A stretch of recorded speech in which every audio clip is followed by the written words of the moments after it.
StockIQ update. One ticker, every signal in sync. This video is for education only. It is not financial advice. One of the biggest problems with stock research is that the information gets scattered. You check price in one place, you check news in another place, you check charts somewhere else, you think about valuation separately. Then you try to remember whether this is already in your portfolio. Whether earnings are close, whether it is a cyclical trade, or whether it is a long-term compounder. That creates friction, and friction can turn into rushed decisions.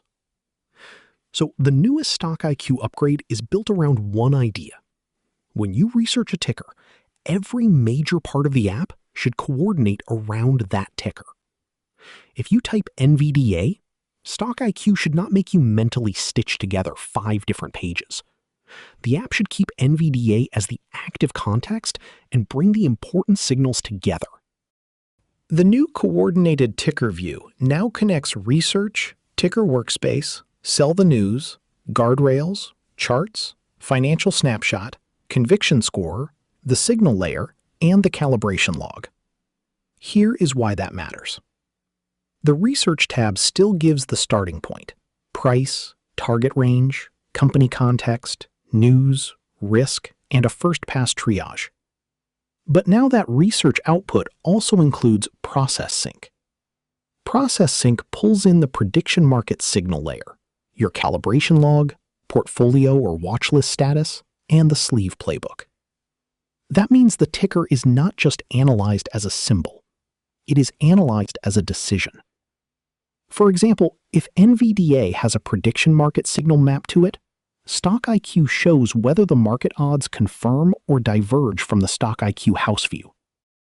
If there's no direct ticker signal, the app still checks broader macro divergences like Fed risk, recession risk, or geopolitical risk, because those can affect the whole market.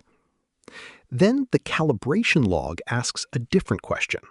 How trustworthy has your own house view been? If your past calls are running overconfident, StockIQ tells you to demand stronger evidence before acting. If your calls are underconfident, it tells you that you may be passing on real edges.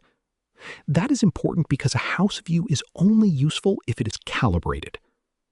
The goal is not to predict perfectly. The goal is to stop pretending every confident idea has the same quality.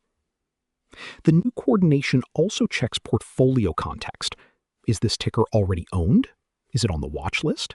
Is it not tracked yet? Then it checks the sleeve. A cyclical position needs an exit playbook.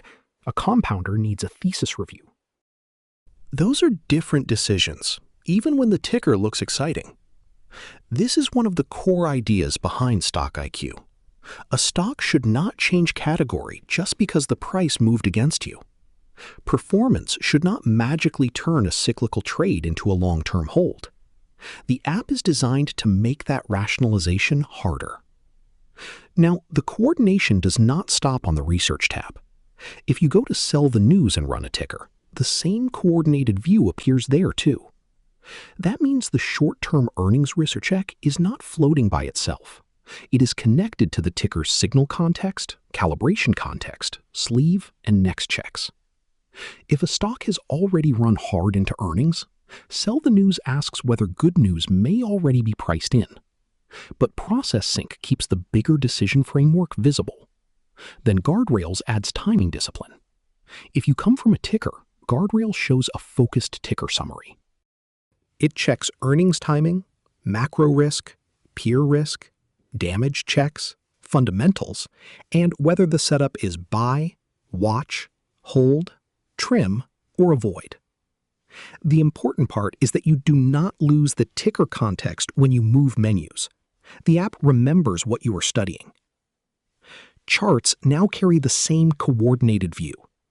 That matters because charts are useful for timing, but dangerous when they are used alone.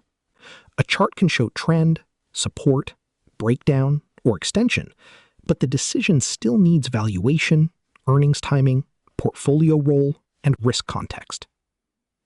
Financial Snapshot also reflects the active ticker context. So when you move from price action to financials, the app keeps the same decision thread alive. Conviction score and AI catalyst score are connected too. When you score a ticker, StockIQ now shows the coordinated view next to the score. That keeps conviction from becoming just a number. A high score still needs risk checks. A catalyst still needs valuation. A strong narrative still needs evidence. And every screen now gives you one-tap movement to the next useful check. Guardrails, sell the news, conviction, charts, signal layer, calibration log. The point is not to make the app busier. The point is to reduce mental switching. A ticker should carry its context with it. That is what makes StockIQ different from a normal quote site. A quote site tells you what the stock is doing.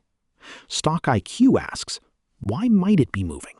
What is already priced in? What does the market believe? How calibrated is my own view? Is this already in my portfolio? Is it cyclical or compounder? Is earnings close? Is this a buy, watch, trim, avoid, or just research? That is the upgrade. One ticker, one coordinated view. Every major menu working from the same decision context. If you want more beginner-friendly investing workflows, AI stock breakdowns, market news explained simply, and practical StockIQ demos, subscribe to the StockIQ channel. And remember, this is education only, not financial advice.